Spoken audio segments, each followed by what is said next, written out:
కాకినాడ జిల్లా అటు పిఠాపురం తన నియోజకవర్గం అందుకనే అటు జిల్లా సంగతి ఇటు పిఠాపురం సంగతి ప్రత్యేకించి సమీక్షించారు పవన్ కళ్యాణ్.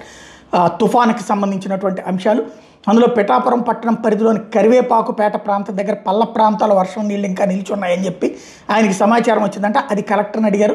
ఆ నీళ్లను వెంటనే బయటికి పంపండి అని చెప్పారు. దోమలు పెరిగి వ్యాధులు ప్రబలకుండా పారిశుద్ధ్య చర్యలు తీసుకోమన్నారు.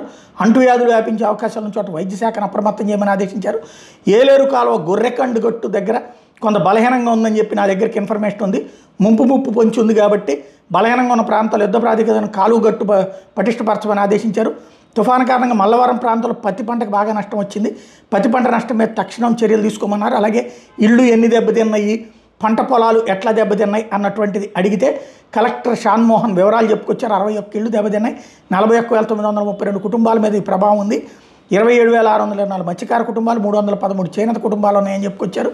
21,711 హెక్టార్ల పంట నష్టం వాటిల్దని, 668 ఎకరాల్లో అరటి, బొప్పాయి తదితర ఉద్యాన పంటలు దెబ్బతిన్నాయని కలెక్టర్ పవన్ కళ్యాణ్కి చెప్పుకొచ్చారు. మొత్తం 33,596 మంది రైతులు తుఫాను కారణంగా నష్టపోయారు. విద్యుత్ పరికరాలు, రోడ్లు కూడా పెద్ద ఎత్తున దెబ్బతిన్నాయని చెప్పుకొచ్చారు. ఒక్క పిఠాపురం నియోజకవర్గంలో వరి, ఉద్యానవన పంటలు కలిపి 2,500 మంది రైతుల వరకు పంటలు నష్టపోయినట్టు చెప్పారు. అంతటా ఈ సమస్యలకి తక్షణం చర్యలు తీసుకోమని ఆదేశించారు. పంట చేతికొచ్చే సమయానికి తుఫాను బారిన పడింది కాబట్టి రైతులకు బాగా కష్టం ఉంటుంది. సీరియస్గా చర్యలు తీసుకోమని చెప్పారు.